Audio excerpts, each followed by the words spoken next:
Aunque completamente inundada, la lancha estaba casi intacta. Nadando alrededor de ella recogimos los remos que flotaban, y, echándolos adentro por la borda, volvimos a desplomarnos en nuestros puestos. Teníamos mar hasta las rodillas, con el agua cubriendo toda tabla y toda cuaderna, de modo que, para nuestros ojos, mirando hacia abajo, la embarcación en suspenso parecía una lancha de coral que creciera hasta nosotros desde el fondo del océano. El viento aumentó hasta ser un aullido. Las olas entrechocaron sus escudos. El chubasco entero rugió, se dividió y crepitó en torno a nosotros como un fuego blanco por la pradera, en que ardíamos sin consumirnos. Inmortales en esas mandíbulas de muerte. En vano gritamos a las otras lanchas. Gritar a esos botes en la tormenta era igual que rugir a los carbones encendidos desde lo alto de la chimenea de una fundición llameante. Mientras tanto, los crecientes celajes, nubes y neblinas, se oscurecían cada vez más con las sombras de la noche. No se podía ver señal del barco. El mar, cada vez más fuerte, impedía a todos los intentos de achicar la lancha. Los remos eran inútiles para impulsar, realizando ahora funciones de salvavidas. Así, cortando las ataduras del barrilillo impermeable de fósforos, después de varios fracasos, Starbuck se las arregló para encender la lámpara de la linterna, y luego, elevándola en un palo desprendido, se la entregó a Keket como abanderado de esta esperanza desesperada. Allí, pues, se sentó elevando aquella imbécil candela en el corazón de aquella todopoderosa desolación. Allí, pues, se sentó, signo y símbolo de un hombre sin fe, elevando desesperadamente la esperanza en medio de la desesperación. Mojados, calados y tiritando de frío, desesperando de barco o de lancha, elevamos nuestras miradas cuando llegó el alba. Con la niebla todavía extendida por el mar, la linterna vacía quedaba aplastada en el fondo de la lancha. De repente, Keket se puso en pie de un salto, ahuecando la mano junto al oído. Todos oímos un leve crujido, como de jarcias y vergas, hasta entonces sofocado por la tormenta. El sonido se acercó cada vez más. Las densas nieblas quedaron vagamente divididas por una enorme forma imprecisa. Asustados, nos echamos todos al agua, mientras por fin el barco aparecía, dirigiéndose derecho hacia nosotros a una distancia no mucho mayor que su longitud. Flotando en las olas, vimos la lancha abandonada que por un momento era zarandeada y abierta bajo la proa del barco como una astilla al pie de una catarata. Y luego el enorme casco pasó sobre ella, y no se la vio hasta que subió revolcada a popa. Otra vez nadamos a ella, y fuimos lanzados contra ella por las olas, y por fin fuimos recogidos y llevados a bordo sanos y salvos. Antes que llegase el chubasco, las otras lanchas se habían separado de sus ballenas, volviendo a tiempo al barco. El barco nos había dado por perdidos, pero seguía todavía navegando por allí a ver si por casualidad tropezaba con algún rastro de nuestra perdición, un remo o un palo de lanza. 49. La hiena. Hay ciertas extrañas ocasiones y coyunturas en este raro asunto entremezclado que llamamos vida, en que uno toma el entero universo por una enorme broma pesada, aunque no llega a discernirle su gracia sino vagamente, y tiene algo más que sospechas de que la broma no es a expensas sino de él mismo. Con todo, no hay nada que desanime, y nada parece valer la pena de discutirse. Uno se traga todos los acontecimientos, todos los credos y convicciones, todos los objetos duros, visibles e invisibles, por nudosos que sean, igual que un avestruz de potente digestión engulle las balas y los pedernales de escopeta. En cuanto a las pequeñas dificultades y preocupaciones, perspectivas de desastre súbito, pérdida de vida o de algún miembro, todas estas cosas, y la muerte misma, solo le parecen a uno golpes bromistas y de buen carácter, y joviales puñetazos en el costado propinados por el viejo bromista invisible e inexplicable. Esta extraña especie de humor caprichoso de que hablo, le sobreviene a uno solamente en algún momento de tribulación extrema. Le llega en el mismísimo centro de su seriedad, de modo que lo que un poco antes podía haber parecido una cosa de más peso, ahora no parece más que parte de una broma general. No hay cosa como los peligros de la pesca de la ballena para engendrar esta especie, libre y tranquila, de filosofía genial del desesperado. Y con ella yo consideraba ahora todo este viaje del Pequod y la gran ballena blanca que era su objetivo. ¿Qué? Dije, después que me arrastraron a mí, en último lugar, a la cubierta, y cuando todavía me sacudía con el chaquetón para quitarme el agua. ¿Qué? Mi buen amigo, ¿ocurren muy a menudo este tipo de cosas? Sin mucha emoción, aunque calado igual que yo, me dio a entender que tales cosas ocurrían muy a menudo. Señor Stubb, dije, volviéndome a ese ilustre personaje, que, abotonado hasta el cuello en su capote aceitado, fumaba tranquilamente su pipa bajo la lluvia, señor Stubb, creo haberle oído decir que, de todos los cazadores de ballenas que ha conocido usted, nuestro primer oficial, el señor Starbuck, es con mucho el más cuidadoso y prudente. He de suponer, entonces, que echarse de golpe contra una ballena que huye, con la vela desplegada, entre un chubasco con niebla, es la cima de la discreción de un cazador de ballenas. Por supuesto. Yo he arriado la lancha para perseguir ballenas en un buque que hacía agua, en medio de una galera a lo largo del Cabo de Hornos. Señor Flask, dije, volviéndome al pequeño puntal, que estaba allí cerca, usted es experto en estas cosas, y yo no. ¿Me quiere decir si es ley inalterable en estas pesquerías, señor Flask, que un remero se parta el espinazo remando de espaldas para meterse en la boca de la muerte? ¿No lo puede decir más sencillo?, dijo Flask. Sí, esta es la ley. Me gustaría ver a la tripulación de un bote dando marcha atrás por el agua hacia una ballena, con la cara para adelante. Ja. La ballena les devolvería el visqueo, fíjese bien. Allí entonces, de 3 testigos imparciales, tenía una circunstanciada declaración sobre todo el asunto.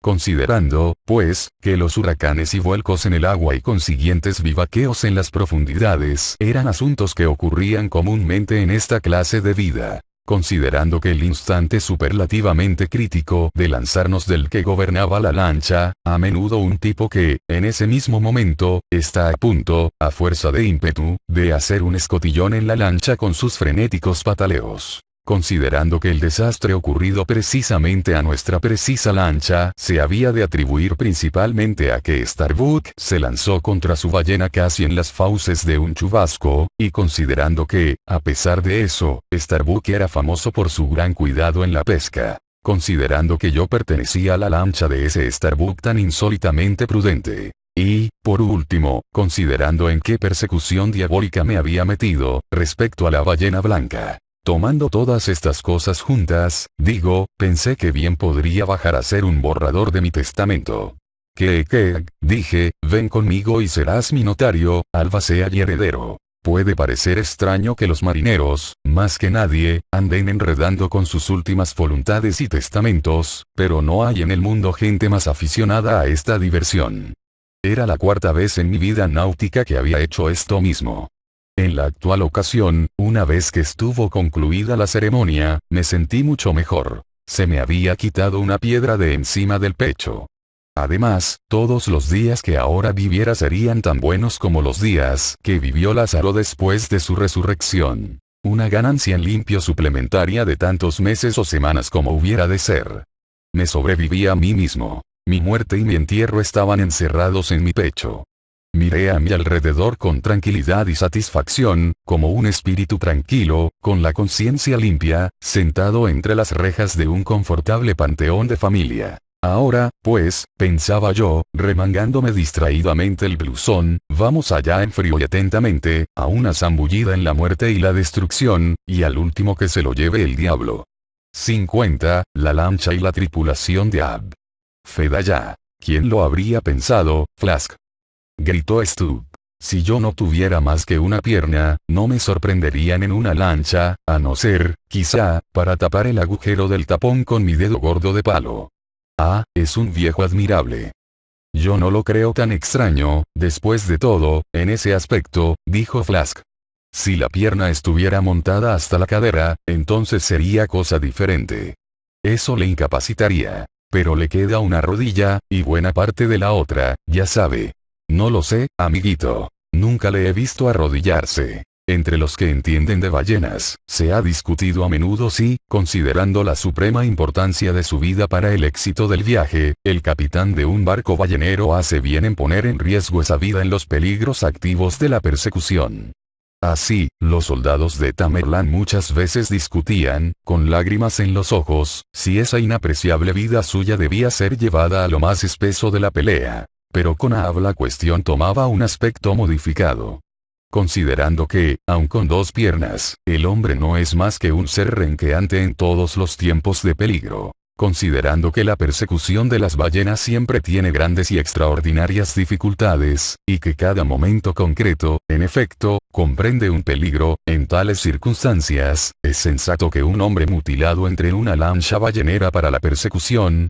En general, los copropietarios del Pequod debían haber pensado francamente que no. Ahab sabía muy bien que, aunque a sus amigos de la patria no les importaría mucho que entrase en una lancha en ciertas vicisitudes relativamente inocuas de la persecución, con el fin de estar cerca de la escena y dar en persona las órdenes, sin embargo, en cuanto a que el capitán Ahab tuviera una lancha efectivamente reservada para él, como uno de los jefes normales en la persecución, y sobre todo, en cuanto a que el capitán Ahab estuviera provisto de 5 hombres extra, como tripulación de dicha lancha, él sabía muy bien que tan generosos conceptos jamás habían entrado en las cabezas de los propietarios del Pequod.